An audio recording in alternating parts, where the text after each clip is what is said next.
Ok, donc bonjour ou bonsoir à tout le monde. Donc, bienvenue dans votre chaîne YouTube Diaw Academy. Donc, si biir vidéo bi kon dañuy continuer leçon bu ñu defoon si racine carrée ah. Donc, première vidéo bi mun ngeen ko xoolaan c'est disponible si chaîne bi mun ngeen dem si playlist bi ngeen dem section troisième niveau troisième ngeen demee foofu na ngeen gis première leçon bi. Donc, pour ceux qui viennent de voir nos vidéos ñu ngi leen di ñaan ngeen abonné ci chaîne bi donc like vidéo bi parce que loolu dafay tax aussi YouTube gën a dëgëral chaîne bi pour que aussi ñu mën leen di continuer di leen produire ay vidéo yu intéressantes et aussi bu ngeen amee jot ngeen wàcc ci commentaire yi commenter aussi ngeen partager ko nu mu dee seen ñaari xarit wala ci seen ñaari groupe. Donc comme ni ñu ko waxee woon donc ñun on va vous proposer seulement des méthodes qui sont adaptées à tous les élèves moo xam élève bu nilaar nga ci maths wala moo xam te un élève fort en mathématiques. Donc lenn rek leen soxla muy suñu bic quelque chose à écrire et aussi machine calculatrice. Donc seulement ces trois choses leen soxla ak combiné yi ñu lay jox ci vidéo bi nii. Donc donc ci biir vidéo bële ñi nga arrêté woon ci comment mettre sous la forme de a racine de b avec a et b des entiers. Maintenant on va voir l'autre moom mooy comment on peut mettre une expression comment mettre une expression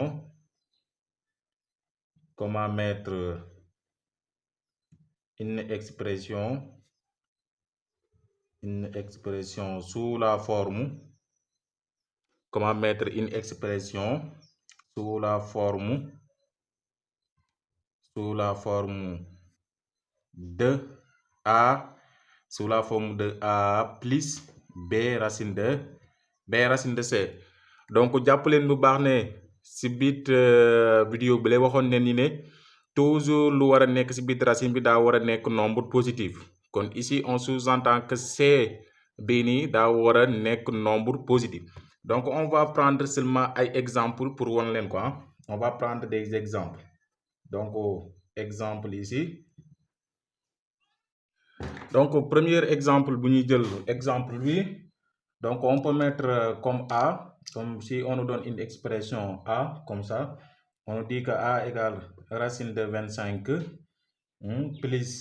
2 racine de 8 et après plus racine de 18. Maintenant on nous demande de mettre a sous la forme de a plus b racine de c. Maintenant lu may def moom mooy damay examiner racine par racine.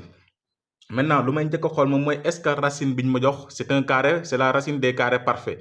Racine carré parfait yi joxe woon neen ko ba jusqu'à 11 ba jusqu'à 12 ci vidéo ba le passé. Maintenant on se rend compte que racine de 25 ci racine des carrés parfaits yi ci la bokk kon racine de 25 égale à 5. Maintenant il y a une erreur yoo xam ne nii yenn saa élèves yi dañ koy def moom mooy comme ça au lieu que ñuy def racine de 25 égale à 5 dañ lay dellu bind la ne la racine de 25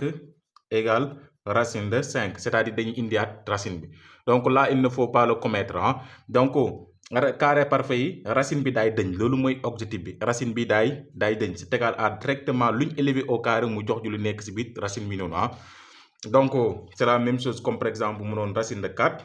racine de 4 égale à 2 donc fii du mu fi def racine c'est directement 2 seulement nga siy def c'est bon. Donc ici racine de 25 c'est égal à 5 et après on vient ici 2 racine de 8. Maintenant 2 racine de 8 racine de 8 n'est pas racine de 8 n'est pas un racine de carré parfait. Donc ce qu'on va faire moom mooy lan on va le mettre sous la forme de a racine de b kon dañ koy jéem a dem décomposer ji racine de 8 kon 2 racine de 8 ñu dem ñu décomposer 8 donc 8 si on le décompose ça nous donne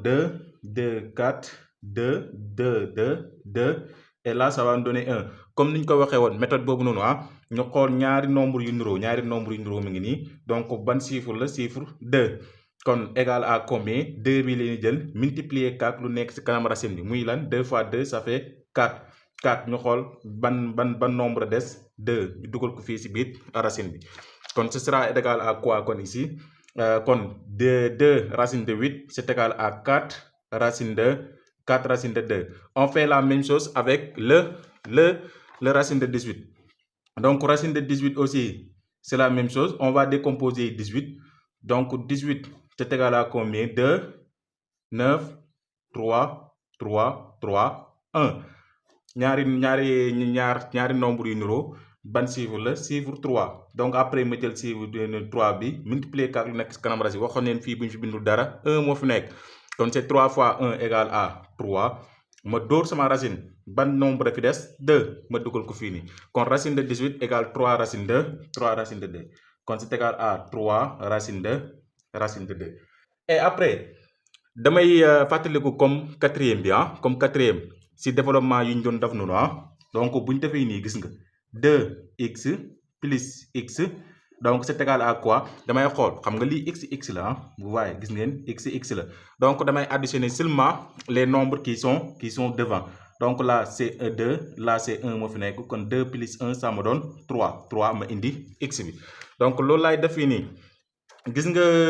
gis nga racine gis nga 5 bi amul keneen ku mën a àndat gis nga 5 bii nii je rappelle que amul keneen ku mën a àndat bi moom mooy lan amuñ keneen kuñ ko mën a additionner nii ñu def soustraction donc 5 bi ndaxte moom amul racine est-ce que am na keneen ku amul racine comme moom non kon ñu dellu bindaat ko ñu xool gis nga fii racine de 2 la kon mun naa additionner kon nombre yi nekk seen kanam kon ça va me donner quoi fekkee nii da ngaa xaw a faible si mental nga jël sa machine comme ça nga ne 4 li daan la diiru plus 4 bu la neexee mën nga jël plus 4 nga tàppe ko pour mu gën a wóor plus 4 plus 3 égale à combien égale à 7 nga def nii plus 7 racine de 2 et après nga wàcc nii nga def a pour présentation bi jaar yoon nga def nii a égale à combien 5 plus 7 racine de 2 nga encadré ko c'est bon donc on va prendre beneen exemple fii nii on va prendre un autre exemple ok maintenant bu ñu joxee nii ñu ne ñu b égale 3 racine de 3 plus 2 racine de 100 plus racine de 27 maintenant on va examiner comme ni ñu ko defoon racine par racine 3 racine de 100 ni ñu koy examiner dañuy xool di nekk si biir racine bi lu nekk si biir racine bi lii nombre premier la kon amuñ dara luñ si mën a def dañ koy dellu bindaat 3 racine de 3 ñu ñëw fii nii là lii c'est un carré parfait kon la racine de 100 donc regardez très bien racine de là c'est 2 racines de 100 2 racines de 100 maintenant racine de 100 c'est égal à 10 mais am na lu nekk si kanam racine bi kon ce sera 2 bu nekk si kanam racine bi fois racine de 100 égale à 10 kon fois 10 kon 2 fois 10 égale à 20 kon 2 racines de 100 égale à 20 ma bind 20 comme ça plus racine de 27 on va décomposer kon 27 donc 27 on va 3 9 3 là aussi ce sera 3 et là aussi ce sera 1 donc c'est égal à combien ici couple lan la couple 3 ma jël 3 bi multiplier ak lu nekk ci kanam racine bi donc c'est égal à combien 3 fois 1 bii nii égale 3 racine de nombre bu ci des c'était égal à 3 ma xool lu may njëkk a xool moom mooy daf ne ma il faut faire très attention daf ne a plus b racine de c a plus b racine de c moom mooy ku amul racine ko xam ne dendut ak racine nekkul ci biir racine moom mooy njëkk donc le 20 est-ce que am na keneen ku mu ko mën a booleel non kon 20 amul keneen ku mën a àndal fii nii kon je l'écris donc là c'est racine de 3 ñoo nuroo racine ma additionné nombre yi nekk seen kanam là c'est plus 3 ça me donne plus 6 racine de 3 maintenant vous faites très attention encore gis ngeen racine de 3 kenn du additionné 3 yi nekk ci biir racine bi nii doo ko laal da nga koy dellu bindaat donc après nga def nii b pour une bonne présentation b égale à combien 20 plus 6 racine de 3 nga encadré mu jeex donc on va kon donc ñaari exemple yi nii boo ko comprendre rek yeneen yi moom mën nga ko def d'une façon générale maintenant science moom particularisé baaxul ci da ngay généraliser particulariser moom mooy lan direct exemple yi ñu la jox doo ko comprendre duñ ko modifier nga can donc loolu noonu baaxul ci science donc da ngay am esprit général di généraliser mbir mi donc on va passer à autre donc on va passer à une autre étape moom mooy bu ñu waxee ñu développer ah comme existe bu ñu waxee ñu développer maintenant ci biir développement boobu noonu il présente des radicaux kon développement avec des radicaux développement développé avec des radicaux donc avec donc fii nii dañuy traiter premier cas boo xam ne nii dañuy développer yoo xam ne nii identité remarquable daf fay nekk ah identité remarquable donc mooy identité comme genre identité remarquable yu ngeen jàngoon en quatrième donc les a plus b le tout au carré a moins b le tout au carré ah donc identité remarquable donc première dañuy comme ni ñu ko defee woon fii dañuy joxe ay exemple rek à travers exemple yooyu noonu mun ngeen comprendre facilement donc premièrement bi comme par exemple quand on met a égale à combien 2 racines de 2 moins 3 comme ça le tout au carré donc là c'est sous la forme de a moins b le tout au carré suñu a bi mooy 2 racines de 2 suñu b bi c'est 3 donc c'est quoi damay def parenthèse defal parenthèse donc c'est 2 racines de 2 le tout au carré muy a au carré moins 2 defal parenthèse c'est-à-dire 2ab 2ab facteur nga def 3 parenthèse plus defal parenthèse mu gën a nice et après nga wàcc calculer donc là da ngay am forme bii nii joxe woon neen ko ci vidéo bi passé encore une fois donc da ngay am forme bii gis nga a racine de b le tout au carré c'est égal à combien a au carré fois b donc bu ñu joxee comme ça donc comme exemple bu ñu joxee moins 3 damay joxe exemple rek moins 3 le tout au carré comme ça sama a bi c'est moins 3 ma def ni kon moins 3 au carré fois b bi c'est égal à 2 kon moins 3 au carré ça nous donne 9 fois 2 ça nous donne 18 vous voyez donc c'est comme ça moom leen appliquer fii nii kon 2 racines de 2 le tout au carré c'est 2 au carré fois 2 au carré moom mooy comme exemple bu gën a kii rek moom mooy da ngay jël nombre bu nekk ci kanam racine bi élevé ko au carré multiplier 4 bu nekk ci biir racine bi nombre bu nekk ci kanam racine bi lan la 2 mais élevé ko au carré ça me donne 4 fois 2 nii ça 4 fois 2 ça me donne 8 ma bind 8 directement dootul amati racine après ma def di lan la moins ma bind moins fii nag nombre yu xam ne ñoo niroo ñooy ànd niroo moom mooy lan nombre bu nekk ci nombre boo xam ne nekkul ci biir racine ñooy ànd bii nekkul ci biir racine bii nekkul ci biir racine bii nekkul ci biir racine kon ñoom laay boole multiplier leen 2 fois 2 ça me donne 4 4 fois 3 ça me donne 12 ma bind 12 gis nga nombre bii nii mënut ànd ak ñi parce que dafa nekk ci biir racine ma wàcce racine bi bind ko 2 après plus 3 au carré ça me donne 9 maintenant am na tamit ñaari nombre yoo xam ne mun naa leen boole parce que ñoo bokk même situation bi moom mooy lan nombre bi nekkul ci biir racine dendut ak racine 8 bi 9 bi nekkul ci biir racine dendut ak racine kon mun naa leen boole kon ça va me donner quoi 8 plus 9 ça va me donner 17 ma bind ko 17 moins 12 racine de 2 et après nga jàll nii daf sa a égale à combien 17 moins 12 racine de 2 nga encadrer sa opération mu jeex. donc je vais prendre beneen exemple muy b bu ma jëlee b ma jël comme par exemple 3 moins 3 plus 1 je vais changer l'autre racine de 7 le tout au carré kon lii damay am a plus b le tout au carré kon c'est égal à a au carré toujours da leen de parenthèse pour mu gën a nice moins 2 facteur de a facteur de b plus b au carré 3 au carré ça nous donne 9 moins waxoon naa ko fii nombre yoo xam ne ñoo bokk situation ñooy ànd 2 bii nii nekkul ci kanam racine nekkul ci racine ak 2 bii nii ak 3 bi ñooy ànd fii bi ni dara 1 moo fi nekkoon kon 2 fois 3 ça me donne 6 racine de 7 plus 7 au carré kon racine de 7 au carré c'est directement égal à 7 et après ma additionné ñaari 9 plus 7 ça va me donner 16 moins 6 racine de 7 et après nga def encadrer sa calcul maintenant ma defaat beneen exemple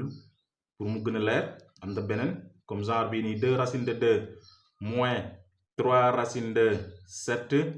le tout au carré. Donc c'est la même chose, c'est a moins b le tout au carré, c'est égal à a au carré moins 2ab moins 2ab plus b au carré. Donc là ça me donne quoi ici? Donc toujours da ngay jël genre situation yi da ngay jël nombre bu nekk ci kanam racine bi élevé ko au carré multiplier par nombre bu nekk ci biir racine bi. Kon ma élevé ko au carré ça me donne 4, 4 fois 3 ça me donne 2, 4 fois 2 ça me donne 8, 8 moins toujours là da ngay xool nombre yi xam ne ni nekkul ci biir racine nga multiplier leen ensemble 2 bi ak 3 buy nekk kenn nekkul ci biir racine ma multiplier leen 2 fois 2 ça me donne 4, 3 fois 4 ça me donne 12. ma dóor sama racine ma xool est-ce que am na ñu nekk ci biir racine way 2 bi ak 7 bi ni ñu ngi ci biir racine ma multiplier leen kon 2 fois 7 ça me donne 14 ma def nii 14 plus situation bi ak bi c'est la même chose damay jël kon nombre bi nii nga xam ne mi ngi ci kanam racine bi élevé ko au carré multiplier 4 nombre bu nekk ci biir racine bi. Donc là ça va me donner 63 ici et après ma jël kon 8 plus 63 laay jël ndaxte ñoo bokk même situation kenn nekku ci biir racine. Donc ça va me donner 71 moins 12 racine de 14. Donc après nga def ni c égale à 71 moins 12 racine de 14. Et après nga encadrer sa calcul mu jeex. Donc on va faire l'autre, c'est-à-dire quand on a a moins b facteur de a plus b. Donc on va mettre ici d comme ça, voilà d, oui. D égale à 2 racine de 3 moins 1 facteur de 2 racine de 3 plus 1. Donc là, vous voyez, c'est a moins b facteur de a plus b. Quand c'est égal à a au carré, si nous a b c'est égal à 2 racine de 2, 2 racine de 3 kon 2 racine de 3 au carré moins b au carré, 1 au carré. Donc là, comme on l'a dit, da ngay jël nombre bu nekk ci kanam racine bi élevé ko au carré multiplier ko directement par nombre bu nekk ci biir racine bi. Kon c'est égal à 4 fois 3 qui nous donne 12, 12 moins 1 qui va nous donner 11. 11. Après nga def nii d égale à 11. Donc bii moom vraiment c'est très facile. On a vu le développement avec identité remarquable. Maintenant on va voir le développement sans identité remarquable. Donc développement, donc quand on nous dit de développer et que au niveau de développement il n'y a pas d'identité remarquable, hein? Donc au niveau du développement il n'y aura pas d'identité remarquable. Donc on va le voir tout de suite là. Donc on va aussi prendre exemple. Donc là on nous demande ici de développer a qui est sous cette forme-là, 2 moins 3 racine de 2 facteur de 3 moins racine de 7, comme ça, vous voyez. Donc ici, il n'y a pas d'identité remarquable. Ce n'est ni sous la forme de a plus racine de b, le tout au carré, ni sous la forme de a moins racine de b, le tout au carré, ni sous la forme de a moins b facteur de a plus b. Kon li ñuy def moom mooy développement classique nii gis ngeen comme ça nii 2 fois 3 ça nous donne combien? 2 fois 3 ça nous donne 6. Après on déplace en calculant toujours les signes. Kon plus fois moins ça nous donne moins. 2 fois 1 bu nekk ci kanam racine bi nii muy 2 ñu dóor racine bi lan la 7 ñu taxalu daf ni moins fois plus ça nous donne moins. te ñaari waxoon naa leen ko nombre yu nekkul ci nombre bu xam ne nekkul ci biir racine ñooy ànd, nombre yu xam ne ñi ngi ci biir racine ñooy ànd. Question de ànd la. Donc 3 fois 3 ça nous donne 9. xam nga bii moom kii amul racine kii rek moo am racine nga wàcce ko. Moins fois moins ça nous donne plus. 3 fois 1 bu nekk fii te binduñ ko égal à 3. Racine 2 gis nga ñoom ñaar ñi buñ leen boole xam nga kii dafa am racine kii am racine donc xam nga kii nii 2 moo nekk si biir racine am kii 7 moo nekk si biir racine am da ngay jël nga boole ko 2 fois 7 ça donne 14 et maintenant boo ñëwee fii nag nga xool est-ce que am na yu ma mën a boole ma xool est-ce que 6 bii nii xam nga 6 bii nekkul si biir racine denut ak racine ma xool ba xam est-ce que am na ku bokk situation fii nii est-ce que am na ko xam ne nii comme 6 la c'est-à-dire nekkul si biir racine te denut ak racine bu waaye bii nekk 2 bii nekkul si biir racine mais dafa dend ak racine kon bokkut ak moom situation amuñ droit boole ko la même chose que 9 bii nii la même chose que 3 maintenant kon moom amul keneen ku mën a ànd ak ma bindaat ko comme ça ma xool pour 2 bi est-ce que am na keneen ku ma ko mën a boole nu may def ba xam ne am na keneen ku ma ko mën a boole damay xool 2 bi xam nga daa dend ak racine am bi lan la racine de 7 ma xool est-ce que am na keneen ko xam ne nii racine de 7 la est-ce que am na beneen racine de 7 bii racine de 2 la bii racine de 14 kon amul moom keneen ku mën a ànd ak ma bindaat ko avec signe bi mooy 2 racine de 7 je fais la même chose bii tamit amul keneen ku mën a àndat nga bindaat ko bii tamit amul keneen ku mën a àndat nga bindaat ko vous voyez c'est simple yomb na lool bu fu yomb yam amul dara lu métti il suffit seulement nga tey rek daf ndànk-ndànk donc par exemple bu ma jëlee beneen exemple bee nii comme ça ma def nii 2 moins 3 racine de 2 facteur de 3 moins racine de 2 comme ça donc bii tamit nekkul identité remarquable donc bii dama koy développer comme ni ma développer bii kon damay jël gis ngeen comme développement quatrième yi ngeen doon def nu ngeen koy defee rek en respectant juste règle yi mu leen wax kon da ngay jël 2 fois 3 daf lay jox 6 nga bind 6 nga taxalu ñëw multiplier ko def ko fii plus fois moins ça vous donne moins nga jël 2 bii di multiplier par 1 bu nekk fii nii te bu nañ ko kii 2 xam nga kii 2 bi amul racine bii moo am racine nga wàccee racine am bi tout court nga taxalu foofu noonu ñëw fii nii moins fois plus égale moins 3 fois 3 bii nii égale 9 kii amul racine kii moo am racine nga wàccee racine am bi c'est bon donc plus fois plus ça nous donne moins kon moins fois moins ça nous donne plus vous voyez maintenant fii nag ñu def attention vous voyez fii nag jorul ma koy kii gis ngeen fii nii normalement nii la war a def gis ngeen 3 fois 1 bii nii égale 3 racine 2 fois 2 ndaxte même buñ niroo sax dañ leen boole même buñ niroo sax dañ leen boole ngeen def très attention même buñ niroo dañ leen boole 2 fois 2 buñ niroo on s'en fout dañ leen multiplier 2 fois 2 ça donne 4 maintenant xam nga ni racine de 4 xam nañ ko racine de 4 waxoon ne c'est égal à 2 kon c'est 3 fois 2 bi 3 fois 2 ça donne 6 nga bind kon 6 autrement dit gannaaw racine yi ñoo niroo nga xool chiffre bi lan la 2 nga jël 2 bi multiplier 4 doon lële muy daan la 6 kon c'est égal à 6 ici et après ma xool est-ce que am na ñu bokk situation 6 bi est-ce que am na keneen ku mu bokk situation ok si moo bokk moom si ñaari 6 yi ñoo bokk situation kon 6 plus 6 ça nous donne 12 après ma xool est-ce que moins 2 bi am na keneen ku mu bokk situation pour mu mën ko calculer est-ce que am na keneen ko xam ne racine de 2 la oui bii racine de 2 la bii racine de 2 kon ñoo bokk même situation kon ma additionné ma calculer yu nekk seen biir kanam racine bi moins 2 moins 9 moins 2 moins 9 ça donne moins 11 racine de 2 et tac c'est fini nga def b égale à combien 12 moins 11 racine de 2 mu jeex tàkk. Ok, donc maintenant, on va voir comment on peut rendre rationnel un dénominateur. Comment rendre rationnel un dénominateur. Maintenant, si nous prenons comme exemple,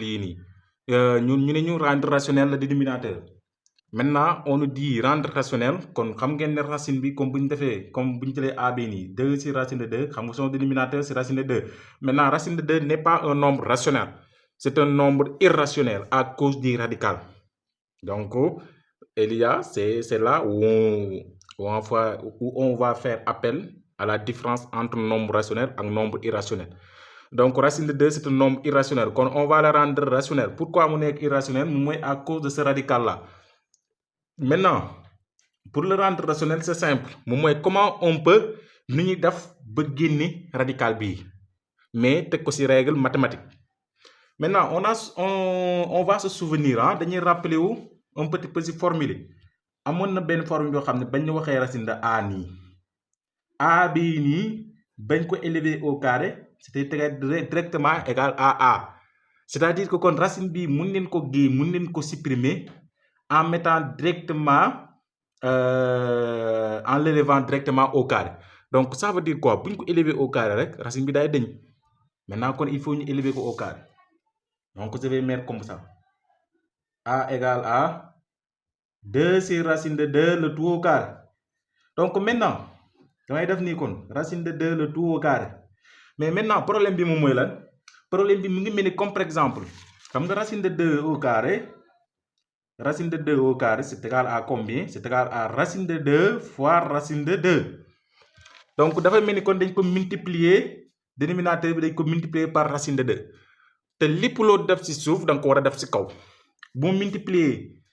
ci dénominateur racine de 2 dama war a multiplier aussi numérateur bi par racine de 2 pour ne pas trahir ou pour ne pas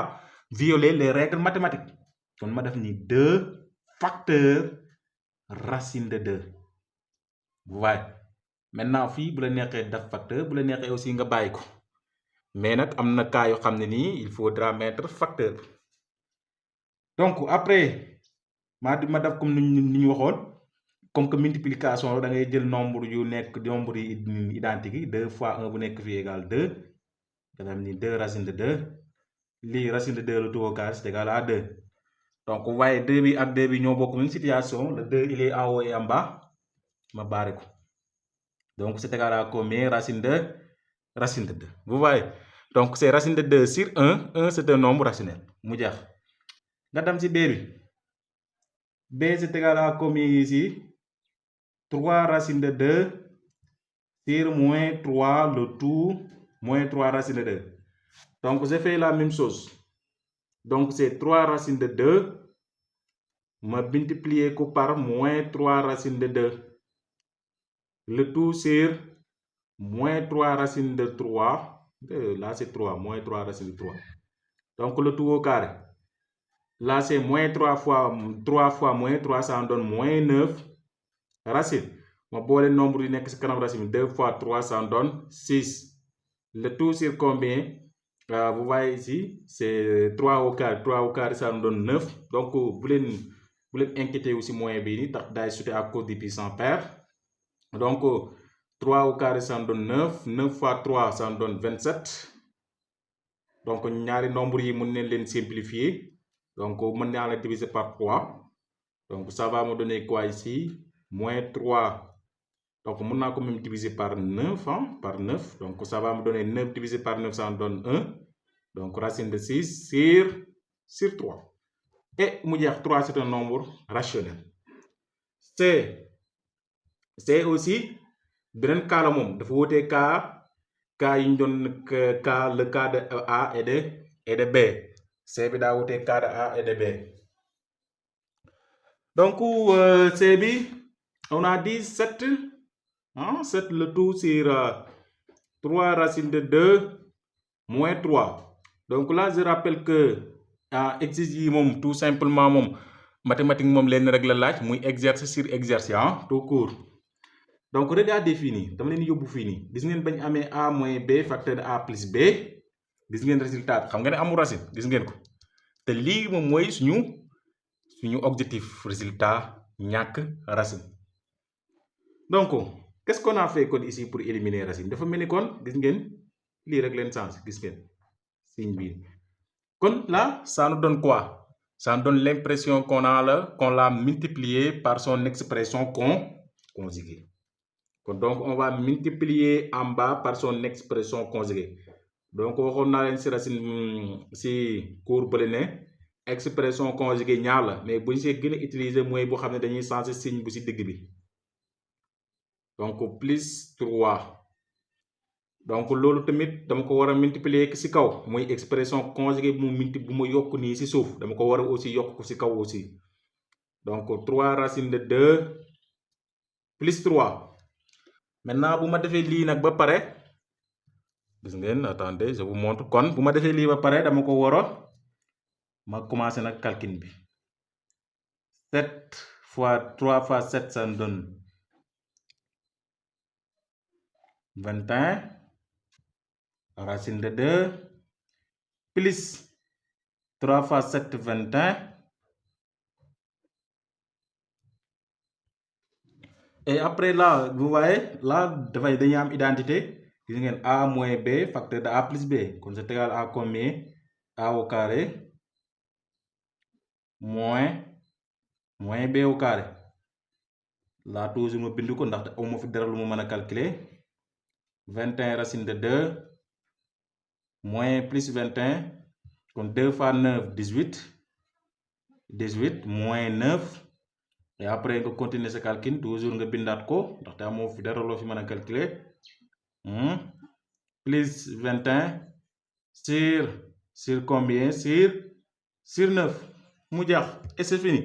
maintenant fii mun leen nag simplifier on peut le simplifier par 3 donc dañuy jël 21 divisé par 3 ça donne 7 racine de 2 plus 21 bi divisé ko par 3 ça donne 7 9 divisé par 3 ça donne 3 kon c égale à combien ici c égale à 7 racine de 2 plus 7 le tout sur 3 donc c'est ça qu'on peut dire sur les racines, comment on rend rationnel un dénominateur. Maintenant là vous l'avez donc pour plus de compréhension et d'approfondissement mun ngeen def plus d'exercices pour gën ko mën a comprendre. Donc on va voir comment on fait comment donner le signe wala le signe d'une expression wala le signe d'un nombre ici. Donc c'est le plus souvent dañuy def étude de signe. Maintenant on va traiter ces exemples que j'ai mis ici donc regardez A bi on a dit quoi? Racine de 7 moins 3 donc li may def moom mooy lan damay jël chaque nombre ma élever ko au carré. Vous voyez je vais prendre racine de 7 ma élever ko au carré ça va me donner 7 ma wàcc damay wàcc ci suuf ma jël 3 bi élever ko au carré qui va me donner 9 ma def ni accolade gis nga 7 bi si racine de 7 bi la jógee ko est-ce que racine de 7 est-ce que am na signe ci kanamam non kon ma def ni 7 9 bi ci 3 bi la jógee ko 3 bi est-ce que am na signe ci kanamam oui moins ma def ni moins 9 ma calculer 7 moins 9 donc vous voyez après nga calculer ko ça va vous donner moins 2 kon vous voyez que moins 2 c'est un nombre négatif après nga def ni donc A est négatif donc je rappelle que à part méthode bi aussi am na beneen méthode mais comme ni ñu leen ko waxee fii léegi ñun dañ leen tànnal méthode bu gën a yomb gën a facile nga xam ne il est accessible à tout le monde. Aussi on prend le B ñu def la même chose bu leen am benn complexe daf ko bu leen am benn complexe donc 2 racine de 2 de tout au carré nombre bu ne leen élevé au carré kon dañuy jox kon comme 2 au carré ça donne 4 4 fois 2 ça donne 8 ñu jëlaat 2 bi 3 bi multiplier au carré kon 9 on fait la même chose donc 8 plus 9 donc là ça va donner 17 est positif après nga def ni donc B est positif B est positif. C on fait la même chose moins 3 racine de 2 plus 2 on l'élève chaque nombre au carré donc bii bu leen neexee bu ngeen élever carré bu leen jël signe bi signe bi bu leen ko jël dafa leen déranger rek bu leen jël signe bi jël leen seulement nombre bi nombre bi rek moo ñu intéresse kon laa daf ñu jox 2 fois 9 18 sur 2 au carré qui va donner 4 gis ngeen 18 bi nii si 3 racine de 2 bi la jógee ko 3 racine de 2 bi daa am moins kon ma def ni moins 18 plus parce que 2 bi kanamam plus moo fi nekk donc ça va me donner quoi ici ça va me donner moins 14 qui est négatif après ma wàcc def ni dóor sama donc C est négatif mu jeex tàkk nga laal sa D bi donc D égale à combien 3 moins 3 racine de 2 nga def la même chose 3 au carré ça me donne 9 3 racine de 2 au carré ça me donne 18 ndaxte c'est 2 fois 9 qui va me donner 18 donc c'est 9 moins 18 donc 9 moins 18 ça va nous donner combien ici 9 ça va donner 9 9 c'est un nombre négatif moins 9 kon moins 9 c'est un nombre négatif nga def nii donc D est négatif gis ngeen dafa yomb c'est simple même comme bonjour c'est simple comme bonjour élevé au carré jël signe bi calculer xool négatif de wala positif na donc nga door sa kii mu jeex tàkk. Ok, donc on va terminer ici. Donc on va faire comment faire un encadrement avec les radicaux. Donc on a pris un exemple.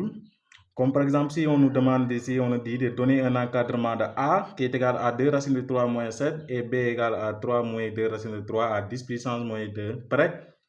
sachant que 1,732 inférieur à racine de 3 inférieur à 1,733. Donc là, on a pris deux cas possibles.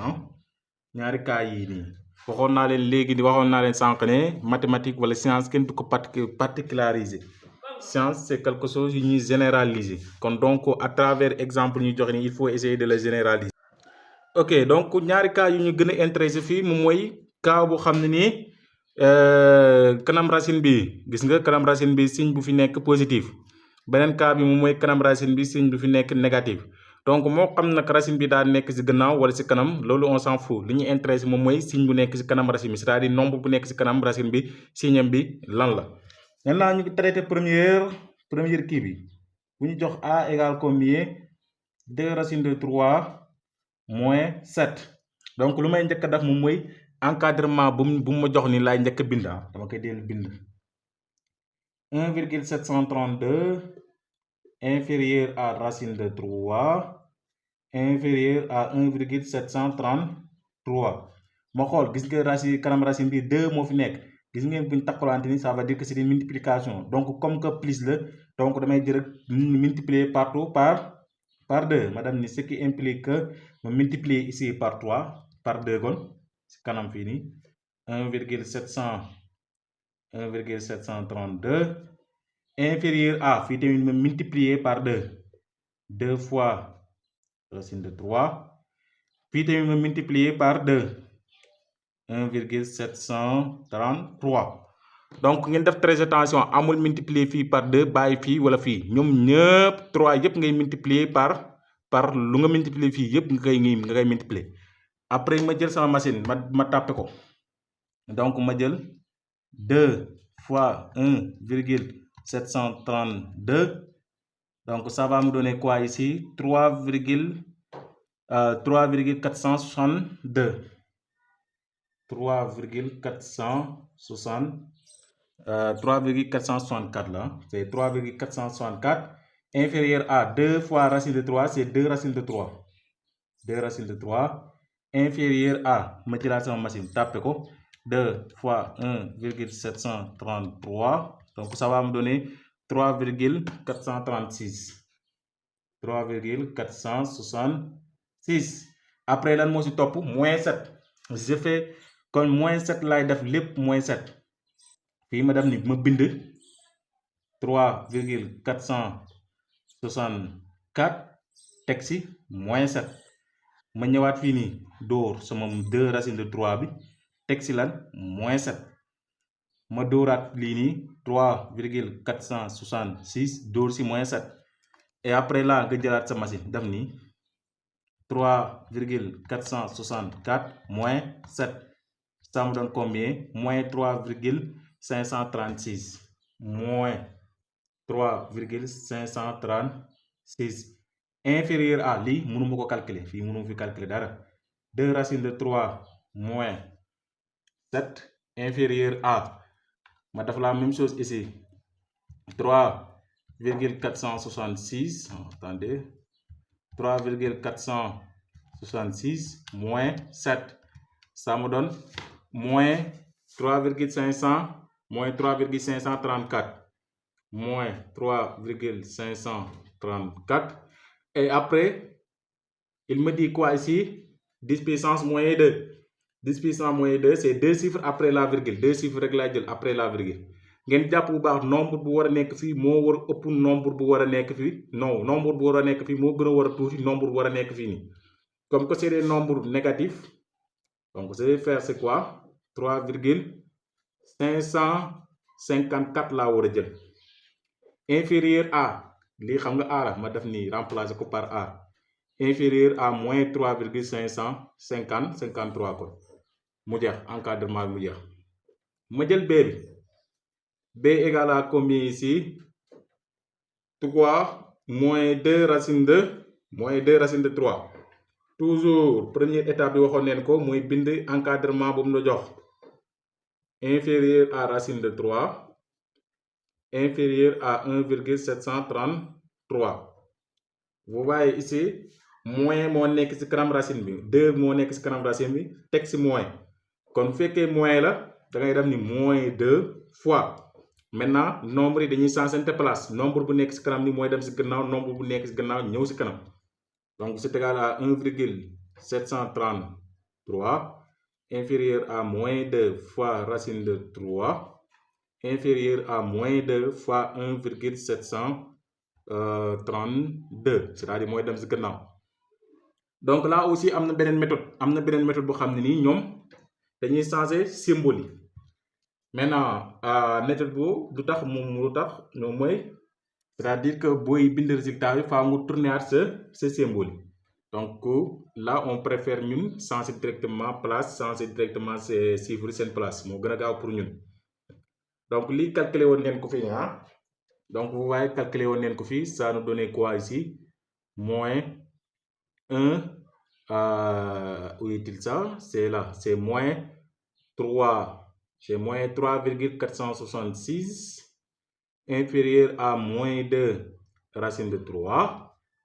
inférieur à combien? Moins 3,464. Et après lan moo ci tegu? C'est 3 moins. Kon vous voyez 3 bi ci moo nekk ci kanam kon damay def nii 3 moins 3,466 inférieur à 3 moins 2 racine de 3 inférieur à 3 moins 3,464. Après nga jël sa machine bi nga tapé nga ne nii 3 moins